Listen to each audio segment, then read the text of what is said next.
White House is not backing down as President Trump prepares to move ahead with plans to slap a 5% tariff on all goods imported from Mexico starting Monday. The move aimed at spurring Mexico to take more action to stop the crisis at our southern border. In talks this week in Washington, Mexico's negotiators have reportedly offered to immediately deploy 6,000 National Guard troops to the border with Guatemala, among other proposals. Vice President Pence says there's been progress in the talks, but not enough. We're encouraged that, frankly, the Mexican delegation brought even more proposals today. But I'll be talking to the president later tonight over the course of this weekend about what's being proposed. But the American people can be confident. We've announced that 5% tariffs are going to be imposed on all goods coming in from Mexico on Monday.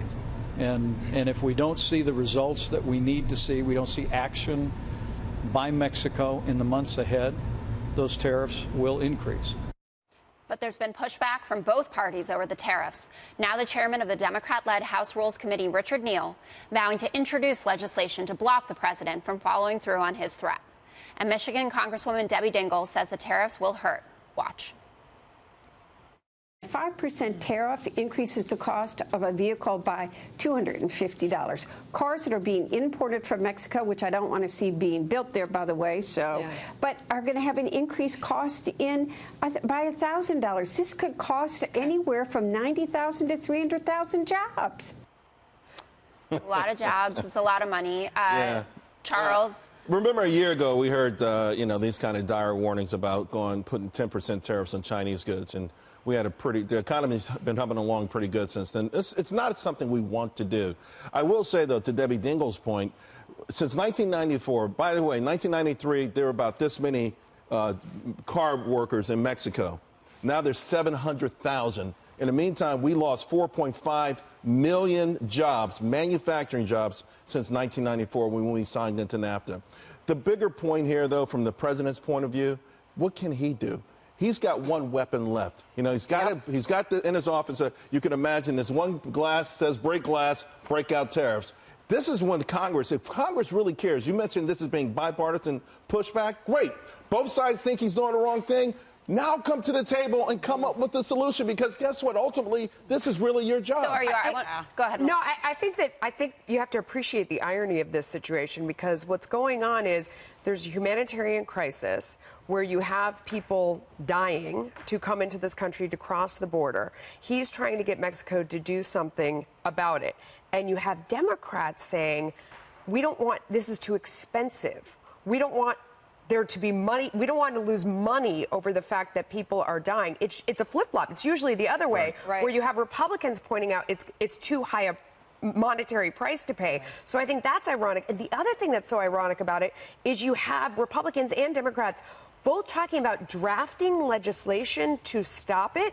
He's only doing this because they won't draft legislation. But they're going to sit down together and they're going to draft legislation to handcuff him, as opposed to, like, while you're there, could you also write some stuff about immigration? Yeah, to close the asylum laws. You're so right. And by the way, the fact that that just this threat, the Mexicans have deployed 1,000 troops on the Guatemalan border, have talked about changing their own asylum laws, proves that they weren't doing everything they could to begin with. Exactly. But back to the tariff and the cost that, everybody's going, oh, I'm so concerned these tariffs are going to pass the cost on to the consumer.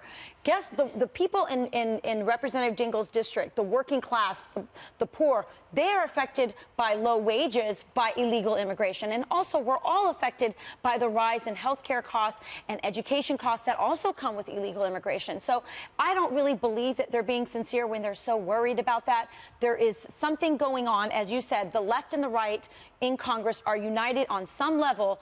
And they like the open board. They like open borders. Big business united them. The Chamber of Commerce united them. That's what united them. Thank you, Charles. Julie, wouldn't you say, at least the way that I look at this, that the main issue, and for both parties, is the conflation of the two issues. So President Trump taking a problem that he has with immigration and saying, I'm going to use an economic solution or these tariffs as the way to accomplish what I want when we have, his other choice is to have an economic policy or get his caucus together to say, I need to have a conversation with you about getting the bad deals. And that's why you have the USMCA. You saw those numbers in April. No. Anyway, I just want to get Julie's view on immigration. What's his other choice? Well, he put out his bill, and I'm sorry, it's three co-equal branches. If people don't like his bill, that's that's they're the not end of it. sitting down. Everybody's put on the table what they want, and they're not taking what anyone else wants. Like if they won't write legislation. Well, they what's he did. supposed Everyone to has do? written legislation. What do you think of the I tariffs first of and all this think approach? when it comes to putting economic pressure on any country that's not cooperating with the United States, I think is the way to go. I think it's been way long overdue. The Mexican government has done nothing to try to help this economic crisis. It's about time that they're sending thousands of troops to the Guatemalan border, but it's too late. Now, the Democrats don't want to spend money, but yet they didn't want to spend the money on the wall, but that yet there has not been an immigration reform plan that both sides can agree on. So what else is there left to do? It's the same way as imposing sanctions on countries like North Korea.